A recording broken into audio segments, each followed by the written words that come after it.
I would like to start by saying that I too am a child of two survivors. My parents both survived the war in Poland and immigrated to Palestine, arriving just in time for the Independence War with a small child, my older sister.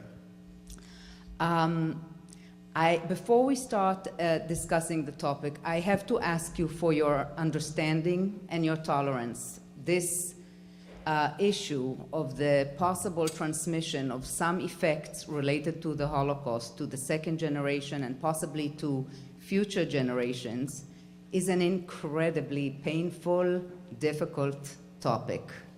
Survivors didn't want to believe that that was the case.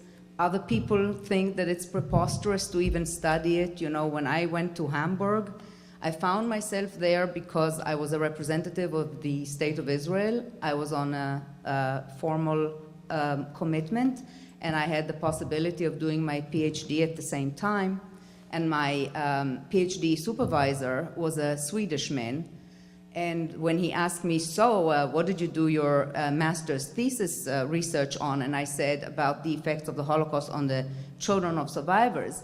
He got very upset with me. And he said, how dare you study such a topic? This is really re-victimizing the parents. This is like blaming the parents for having done not a good enough job at parenting their children, and it's really victimizing the parents. And sometimes when I give talks, sometimes even with highly respected professional audiences, I get some very reactive responses because it seems like we're blaming our parents if we're looking at it, or it seems like we're granting Hitler some kind of a horrible additional victory where he can reach from the grave and touch even those who weren't there in the Holocaust. Moreover, touch the most precious purpose and meaning of the survivors' survival, their children. So I beg you to listen with tolerance and understand that I speak as one of us and as someone who feels that this is painful as it is only us who can actually speak with one another about it. And only if we speak about it and recognize what are the pains and what are the resiliencies that we have inherited from our parents' legacy, we can make the most of it, we can protect the future generations better, and we can make the best use of those precious assets and strengths and resiliencies that we got. In fact, I want to add another point. As to blaming our parents, it never occurred to me when I did that study, because to me it's so very obvious where the blame lies. The blame lies with the perpetrators, and whatever post-traumatic impact was left with the survivors is just something for us to address in order to heal. But as a researcher, as a daughter of survivors who's by now a parent and an older person, not just the younger child of survivor, I think the older I am, the more experienced I am, the less comprehensible it is to me how our parents did what they did, how they had the courage to do it, how they had the courage to survive, not just physically, but also live and love after what they've been through. So let me speak first just briefly and just a few words about the survivors themselves, because it's really not possible to move right into the children if we don't say a few words about the frame of reference and who the parents were. So, as I said, in speaking of the survivors of the Holocaust, the most amazing generalization that we can make is indeed that on the whole, as a group, they defied any expectation for what we might have assumed would be the human capacity to endure incredible and extreme hardship. If to hypothesize academically what might be the impact of such extreme traumatization on the survivors and on their children, I'm sure we would have guessed and predicted much, much worse outcomes than we actually saw in fact. Certainly, there were survivors who were not able to function in the world after the war. And in fact, my colleague, Dr. Laub from Yale, and myself published an article about our research done in Israel on a group of survivors who had been institutionalized in psychiatric hospitals in Israel for decades, nearly immediately after the war or a few years after the war, and for the rest of their lives.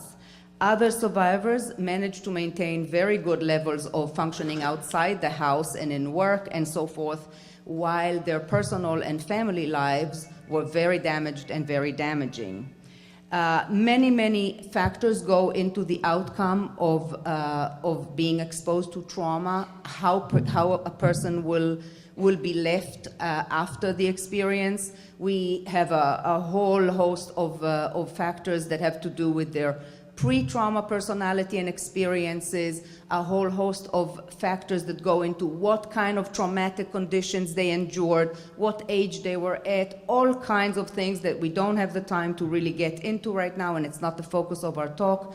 And current studies emphasize more than in the past the importance of post-trauma factors and conditions, such as what were the conditions available to the survivors upon re-entry into society and into the normal world. And if we have time later, I will, of course, give you stories and examples because they're so vivid and they explain it so much better.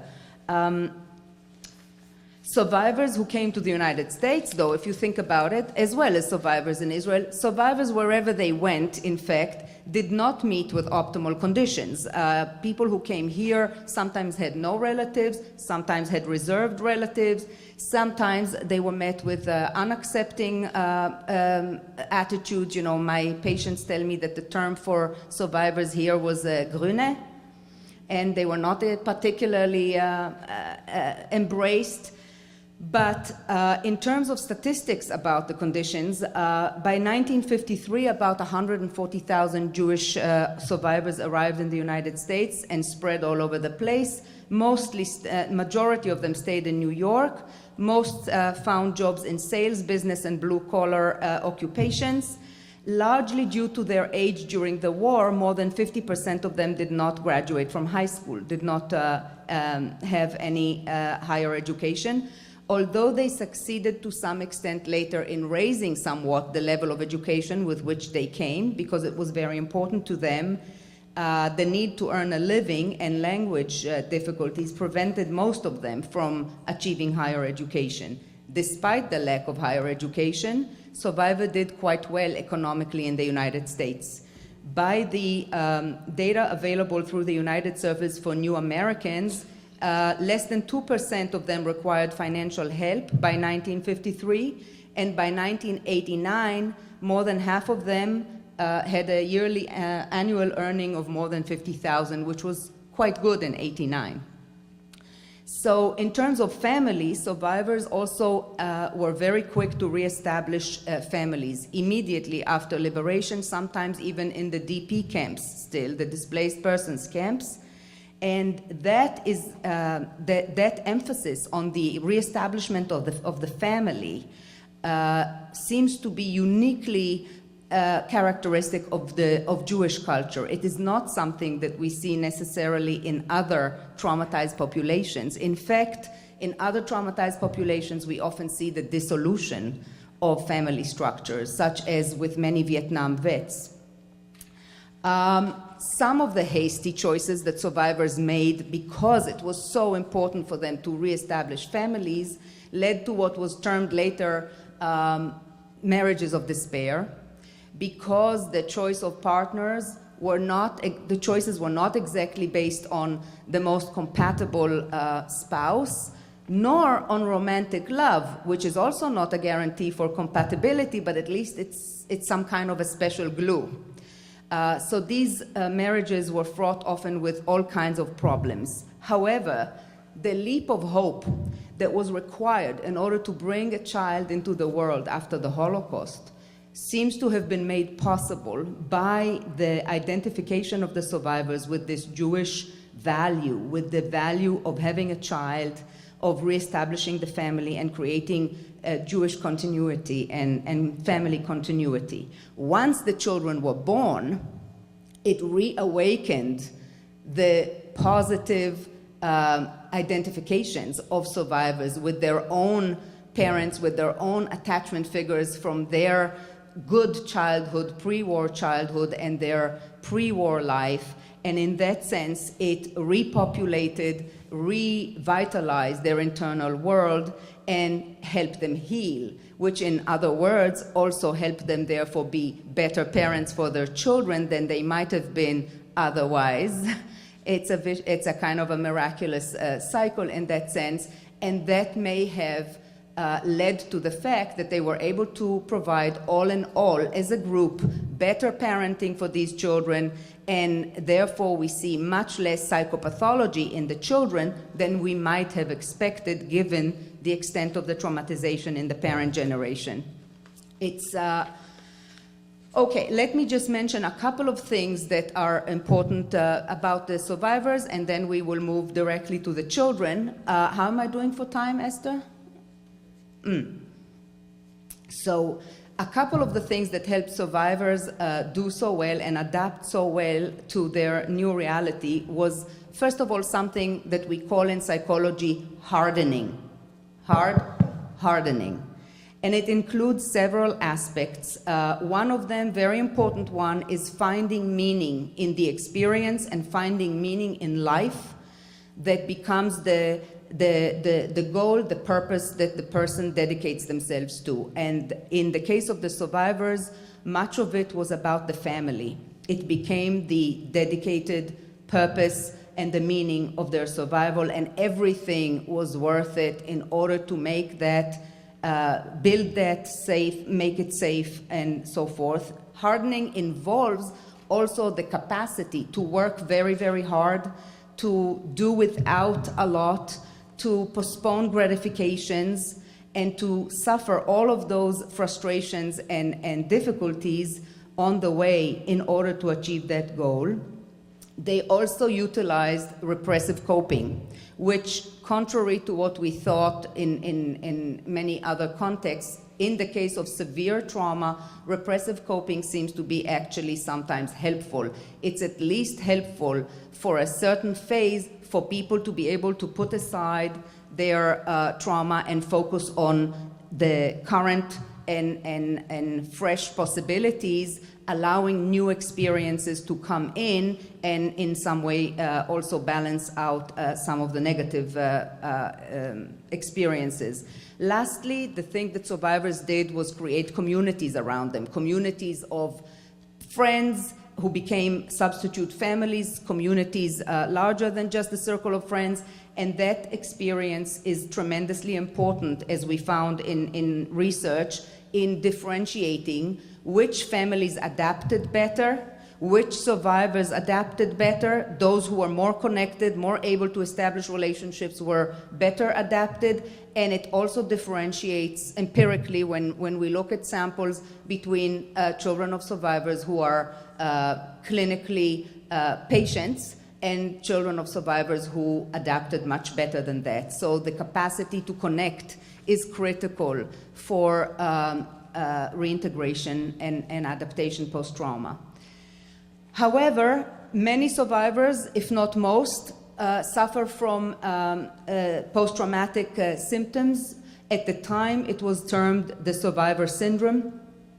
And most prevalent characteristics of the survivor syndromes are sleep disturbances, intrusive memories, nightmares, anxiety, nervousness, hypervigilance, almost paranoid hypervigilance sometimes, anger outbursts, anhedonia, which is a difficulty to truly enjoy life, to truly have pleasure in life and really connect on good matters and on good things, somatic complaints, pain syndromes, chronic fatigue, and guilt feelings. Now, if you look at that list, which later became the three clusters of what we now call post-traumatic stress disorder, these symptoms, even just a subset of them, can cause significant difficulties and distress in the survivor's own life and in their relationship with their children. That did become part of the information that was available later on when Vietnam vets came back and when the concept of PTSD came to be in 1980. The lessons already then collected by professionals about Holocaust survivors were very useful. And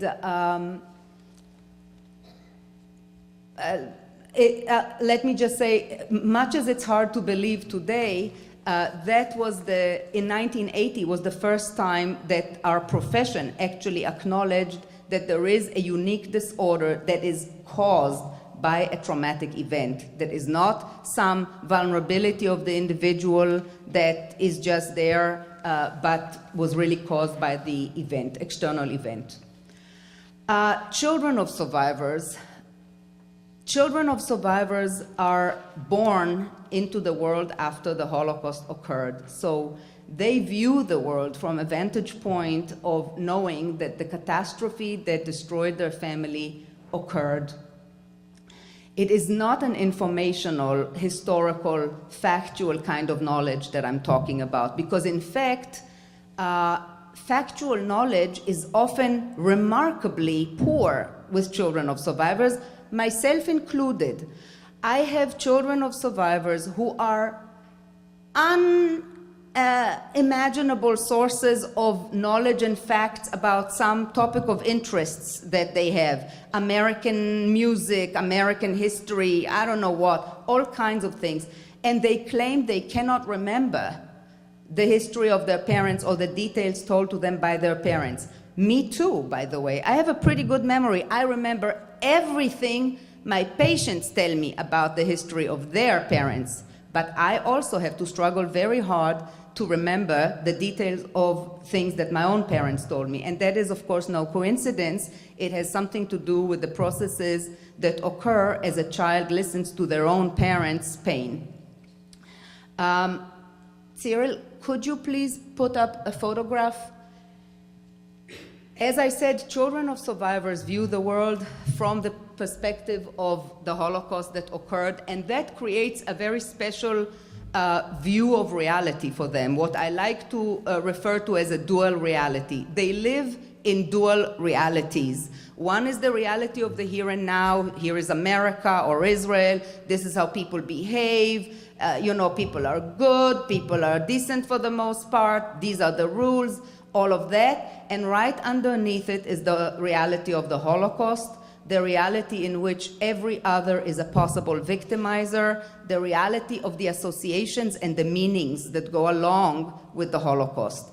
And I think of it as, if you like a reality of the here and now up here, separated from the reality of the Holocaust by a glass floor. It's transparent, and the relationships between these two realities are like figure and ground. Sometimes they're parallel, and at different times, one of them gains dominance, depending on a lot of things. So, for example, I like this picture as a metaphor for what I'm speaking about. It was taken by a very close childhood friend of mine who teaches at the Technion, who's a very good photographer in my opinion.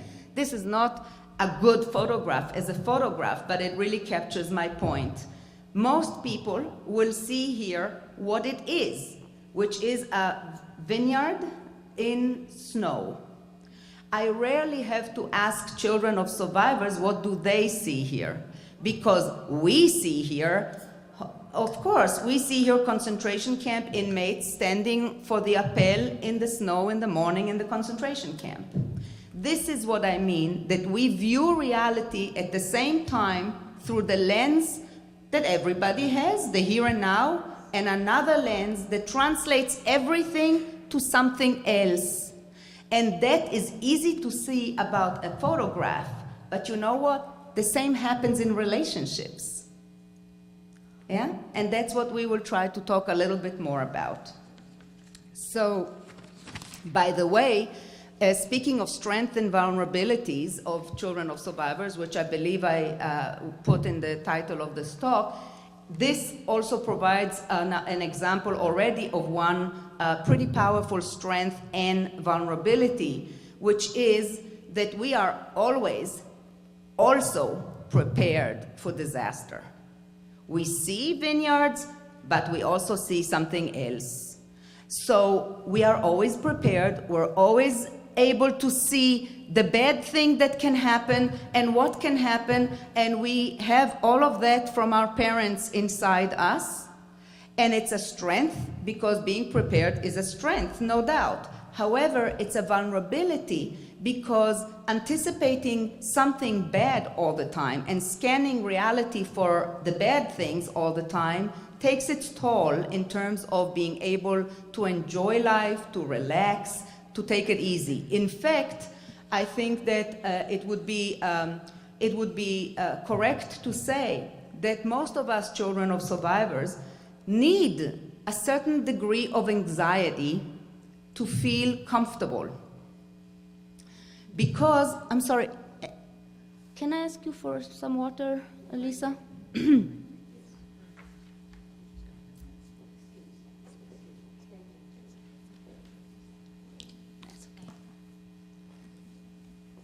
Because when we feel just a little bit anxious, just enough, it makes us feel that everything's okay and our alarm system is on.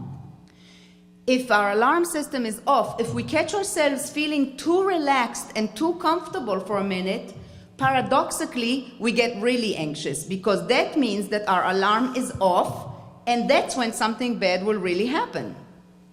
Yeah? So there you see. Okay, so let me talk to you first a little bit about the intergenerational transmission of trauma as seen from the empirical perspective. The intergenerational transmission of trauma in various populations exposed to diverse kinds of trauma has been studied.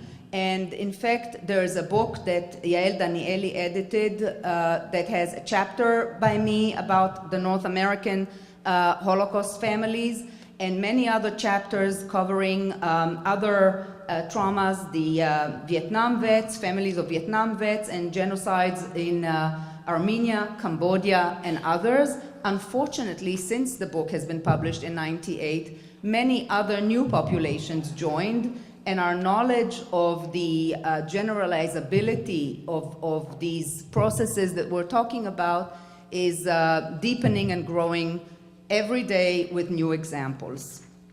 The most important finding, I think, about the children of survivors is, like I think I mentioned already, the lack of evidence, quantitative evidence, for any psychopathology as such. Psychopathology is seen in something that would fulfill criteria for a diagnosis of a clinical disorder. As a group, there is no such thing. There is no evidence for that in children of survivors. Now, that is interesting because if you recall, it's not only interesting relative to the traumatization that the parents suffered, it's also very, very interesting relative to the fact that I said that most survivors suffer from some degree of symptoms that are post-traumatic symptoms, and some degree of depressive symptoms that go along often with the PTSD symptomatology. In fact, there is the discussion right now about changing the definition of PTSD and perhaps including it in depressive symptoms. So how come in other populations we see that depression is passed along families from generation to generation, and in Holocaust families, the symptoms of the parents cannot be seen to have passed on as such to their children? Something must have been protective there. Something mitigated these factors of this transmission. So, like I said, when we do look at samples, we don't see this kind of a finding, but we do see differences between children of survivors and others that are significant on many measures, and that are all within normative range, but still show a certain profile that's somewhat different. As a group, children of survivors, let's start with the good things. As a group, they show very good adaptation, social economic adaptation. They tend to be higher professional and educational degrees, and they tend to have higher income than their peers, especially the men. And we are aggregated much more than our relative proportion in the population in the helping professions. So, mental health, teaching, and so forth, and health, of course. In terms of their personal adaptation, we also see differences, again, all within normative ranges, but differences that suggest that this picture is a little bit more complex. We see elevated scores on traits such as anxiety, tendency for depressive concerns, tendency for depressive experiences, feelings of alienation, high level of hypervigilance, high level of interpersonal sensitivity. And that is also related to another thing where we see elevated scores, and that is discontrol of aggressive feelings. And I say discontrol because some people show over control of their aggressive feelings, so that they cannot come and say when they're hurt, when they're upset, when something is not right. They have a really difficult time with that, while others have too little control, and when they feel slighted interpersonally or something triggers them, they erupt, they explode, and they have this pattern of relationships with, others. By the way, women are more susceptible to post-traumatic symptomatology and to the transmission of the depressive cluster of traits, and that is typical in every population. Female gender is a risk factor for post-traumatic symptoms.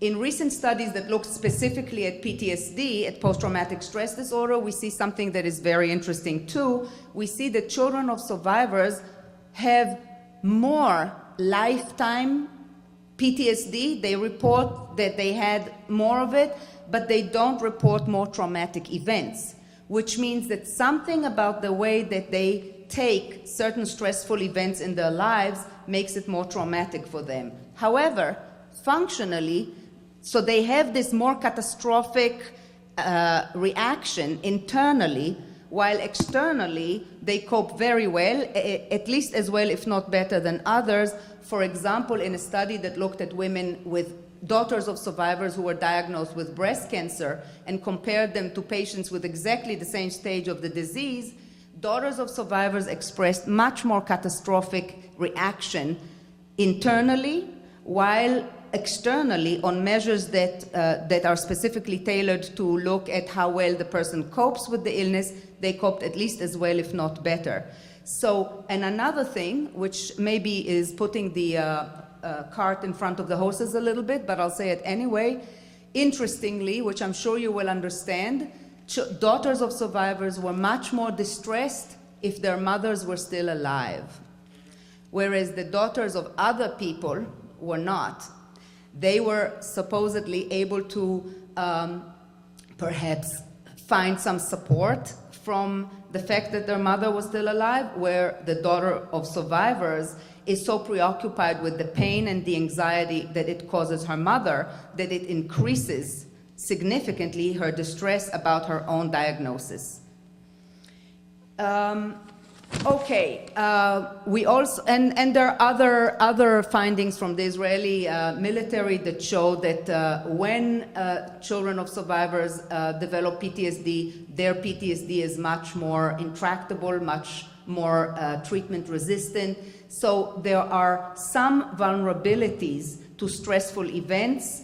There is a vulnerability to not having been able to cope. Again, those who broke feel so badly about it and about exposing their parents to it that they may feel much worse than other people with the same PTSD. Also, another finding from the very large group of studies conducted by Rachel Yehuda and her colleagues shows that children of survivors with PTSD have low cortisol level, much like their parents, even if they don't have current PTSD. So there is something about a vulnerability to the disorder that is being passed on, while outwardly there is very good adaptive functioning.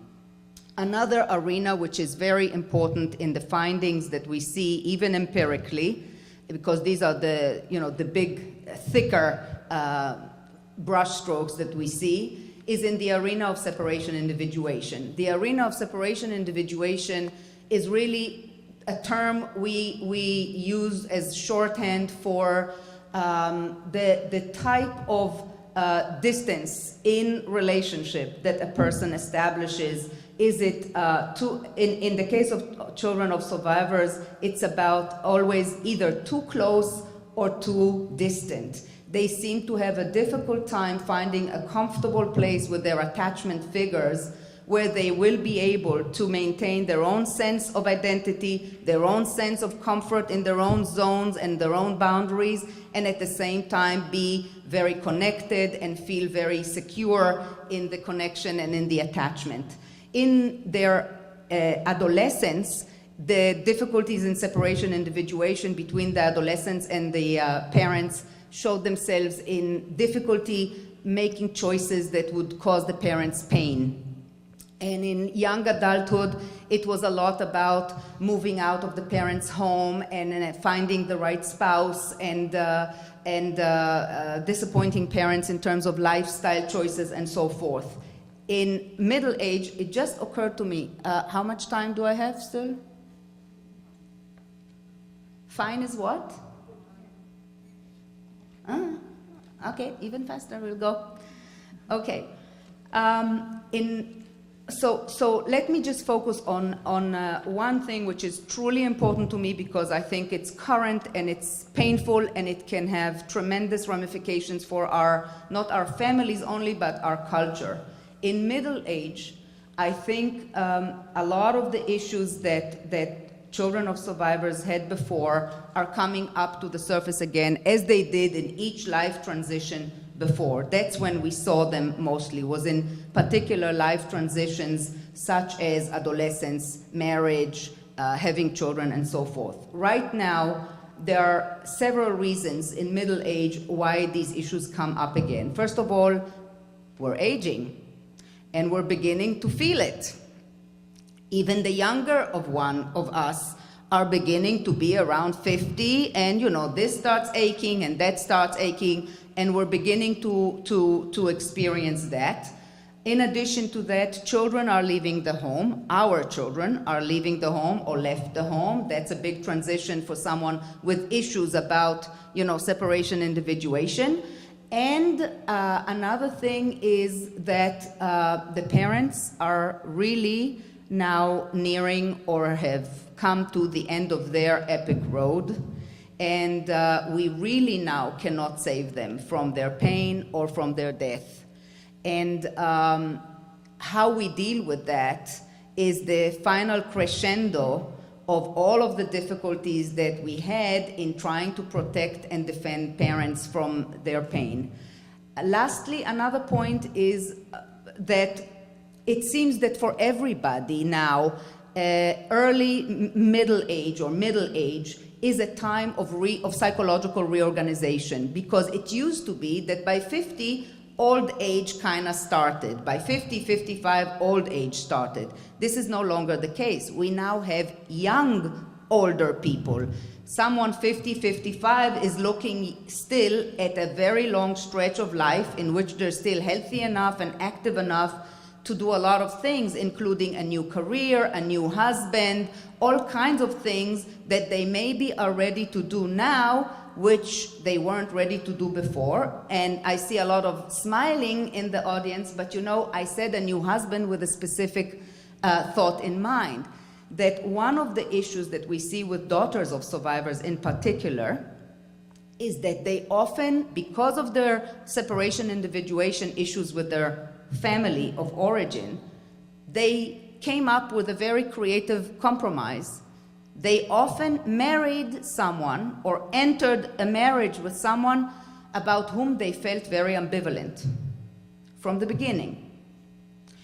And one of my patients said it wonderfully openly to me, she said, yes, I clearly said to myself, I'll marry, this is how they get a married daughter and grandchildren, and then I'll divorce and I'll come back to take care of them. Others didn't quite say, and then I'll divorce, but in practice they did something very similar. It allowed one to combine two very disparate expectations of the parents. The expectation, bring me grandchildren, bring me naches, do the right thing, and the expectation, don't leave me, take care of me, don't love somebody else more than you love me, and don't put somebody else's needs ahead of me because I need you more than anything.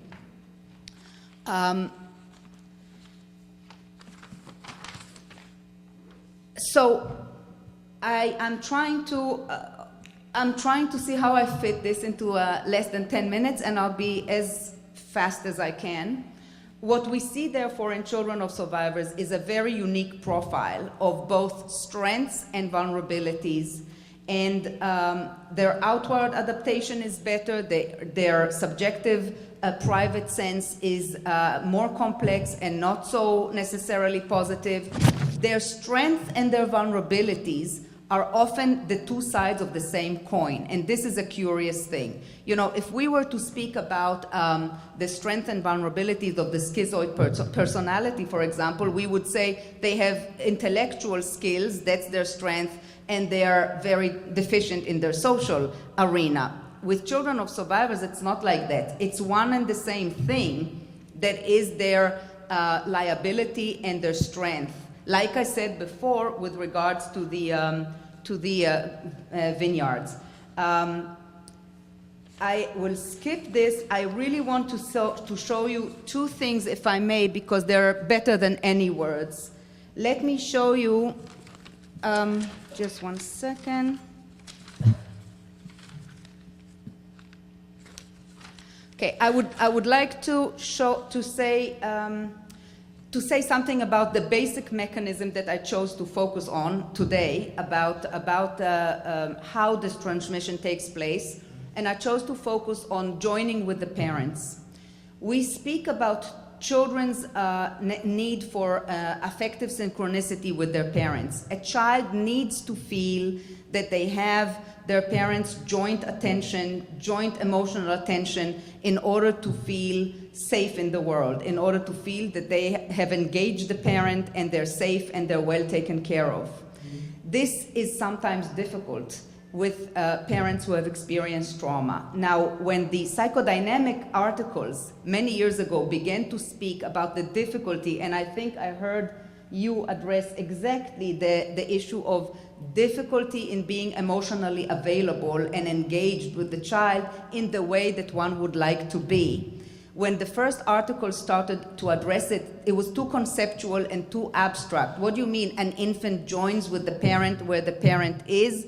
Because in normal development, the parent is supposed to see where the infant is and sort of join them where they are. Join the infant when they want care and dependency needs met, join the infant when they want to expand and explore the world, and our job is to then say appropriately, you know, when they need that, we say, oh, what a big girl, how beautiful, how great that you did that, and that gives the child the support to continue to do something, get better at it, believe that they can do better and more later in life. This was very abstract, but I want to see what we see today with the technology that we have, that we didn't have years ago, in research about children. This is not child of survivors, but it's very pertinent to what I want to say afterwards. Maybe I will steal a few more minutes of your time. So let me ask Cyril to put on the... Babies this young are extremely responsive to the emotions and the activity and the social interaction that they get from the world around them. This is something that we started studying 30, 40 years ago, when people didn't think that infants could engage in social interaction.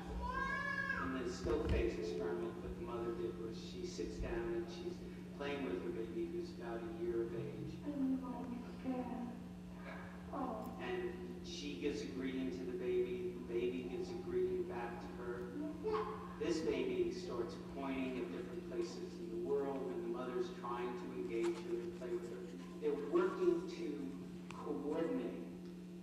emotions, and their intentions, what they want to do in the world. And that's really what the baby is used to.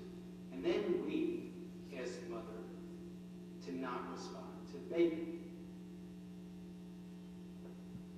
The baby very quickly picks up on this, and then she uses all of her abilities to try and get the mother back. She smiles at the mother. She points because she's used to the mother looking at her. She points. The baby puts both hands up in front of her and says, "What's happening here?" She makes that screechy sound at the mother, like, "Come on, why aren't you doing this?" Even in this 2 minutes, when they don't get a normal reaction, they react with negative emotions, they turn away, they feel the stress of it, they actually lose control of their posture because of the stress that they're experiencing.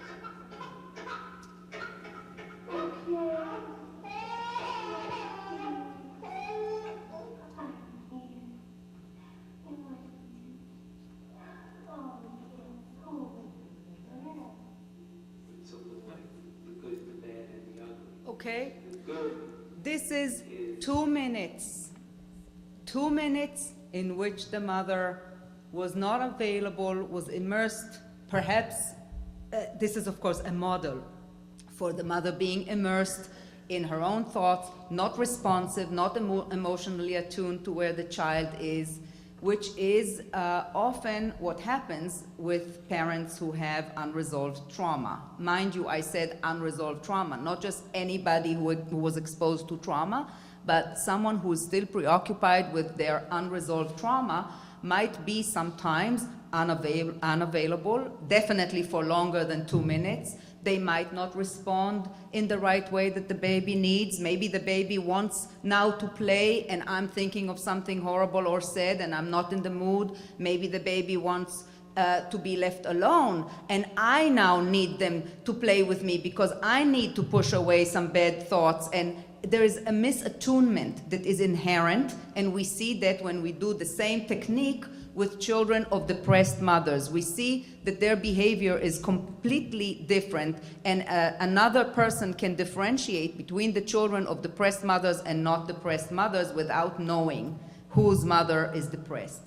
The reason that this is so important is because most of us in the field feel today that the really important issues about the second generation and the transmission of effects from the Holocaust related to the Holocaust is really in the relational paradigms and the relational patterns that we took from our experiences with our parents who suffered some degree of post-traumatic symptomatology and what we did with that in our own lives. I would like to show you another clip. This is very, very pressed, and I didn't get to say in between what I would like to. But let me show you what do we mean when we say that post-traumatic symptomatology in the parents, even if it's relatively minor, can be very impactful for a young child. Could we see the clip for the movie, from the movie? This is a clip from the movie Fugitive Pieces. And it's about the grown-up there is a child survivor. The little boy is the child of the survivors, the neighbors that live in the same building. Beautiful ceremony. This was after the funeral of the older man's father. He's the child survivor. This is a survivor and his child. When you first came here, you were what, 11? Just a little bit older than Ben.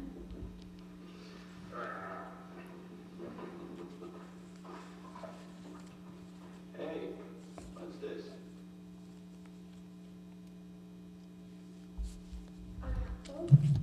Is it meant for food? Why do you throw it away? Can you imagine? Take it.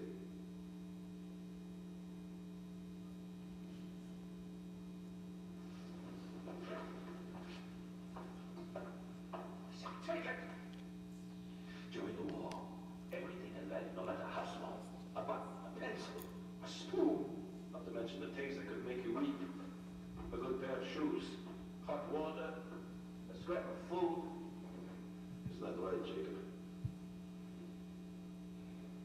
how my own son throws away that. Yosef. My own son doesn't even understand the value of things, so I do even survive.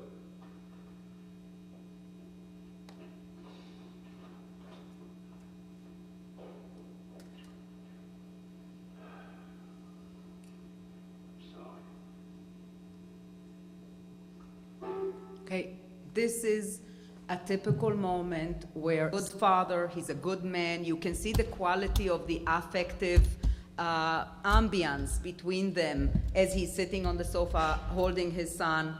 But what does his son take from moments like that? Because when the it comes out with such intensity of affect, it's so scary. The parent seems frightened, the parent is frightening. What does it seem like to the child? It seems to the child like this is the real parent, in a way. This is the real parent, first of all. And what is said sometimes in those moments, why did we survive? You're worse than Hitler, or you're killing me, you're shortening my life, or whatever else might be, seems to be the way that the parent really feels about us when we want to do something that destabilizes them, that triggers that reaction. So those things which we want to do, we will decide either to do them at the cost of internalizing a sense of ourselves as being very bad for doing it because we're doing it at this cost, or we decide not to do it to maintain the good ambience and protect the parent from this experience, protect the parents from their disorganization and anxiety and post-traumatic reaction, protect ourselves from the loss of the good feeling and the connection with the parent at the cost of our own self-definition and growth and expansion of what we wanted to do. Now, I really have to stop because I really went well over time, but what I really wanted to speak about, which maybe we'll have another opportunity to do, was the way that it is acted out now in middle age around the aging and the death of the parents in sibling relationships in a way that leads to a phenomenon that I see, which is very often incredible rifts between siblings that lead to cut off in the relationships, much more severe, much more frequent than in other populations that I've worked with. I think it's directly related to the legacy of trauma. And I think if we don't understand it as such and we don't address it and talk about it, people just think, oh, I just have a terrible brother and I just have a terrible sister and they're not worth talking about. But that is a topic of apparently of a lecture all unto itself, since I didn't even get to start it. So thank you very much.